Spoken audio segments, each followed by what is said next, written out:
Halo semuanya, video ini dibuat untuk tugas mata kuliah Sistem Penghantaran Obat. Kami dari kelompok 1 akan menjelaskan mengenai valaciclovir yang merupakan contoh dari obat golongan prodrug. Prodrug itu apa ya? Prodrug berasal dari kata pro, promoiti, dan drug, obat. Prodrug merupakan bentuk inaktif dari obat. Artinya adalah molekul obat yang harus melalui transformasi enzimatik atau kimiawi di dalam tubuh untuk dapat aktif dan menghasilkan efek farmakologis. Tujuannya adalah untuk memperbaiki proses atma di dalam tubuh, memperbaiki absorpsi dan distribusi dengan mengubah sifat fisikokimia. Mari kita bahas salah satu prodrug bernama valaciclovir yang tergolong antivirus.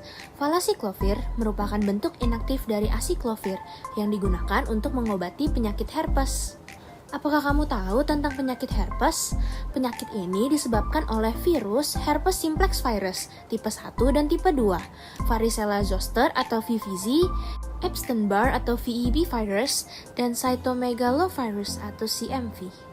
Penyakit ini memiliki gejala seperti cold sores, shingles, infeksi mata, dan herpes genital. Aciclovir dapat mengobati penyakit herpes, namun jika diberi secara oral, obat ini memiliki waktu tunggu yang pendek pada situs absorpsi. Kemudian lipofilisitasnya rendah, sehingga absorpsi obat ini bervariasi, dan bioavailabilitasnya juga rendah, antara 10-20%. Lalu, apa yang bisa dilakukan? Jawabannya adalah valaciclovir sebagai prodrug. Valaciclovir memiliki promoiti yaitu gugus asam aminovalin.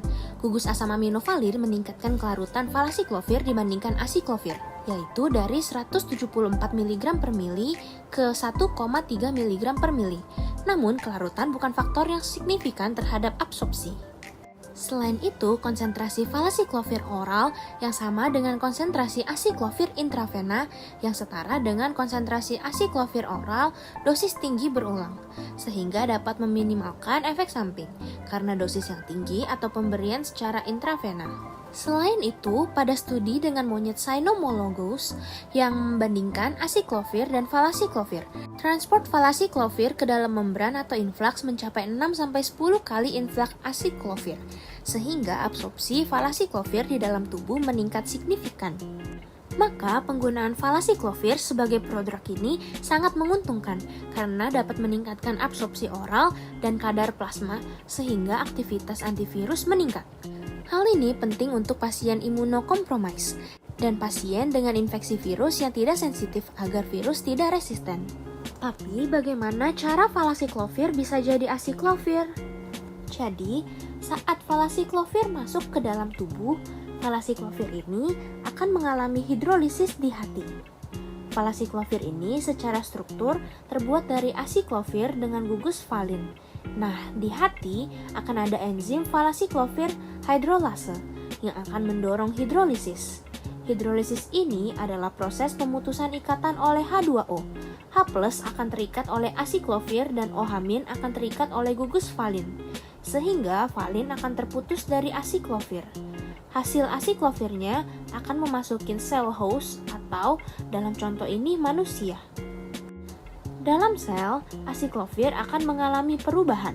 Pertama, aciclovir akan berubah menjadi aciclovir monofosfat akibat enzim timidin kinase. Lalu aciclovir akan menjadi aciclovir difosfat akibat enzim guanilat kinase. Dan akhirnya aciclovir akan menjadi aciclovir trifosfat akibat enzim-enzim kinase seluler.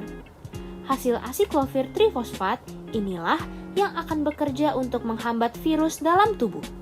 Aciclovir trifosfat akan masuk ke dalam rantai DNA virus sehingga menghambat pengikatan nukleosida dan memutuskan rantai DNA tersebut.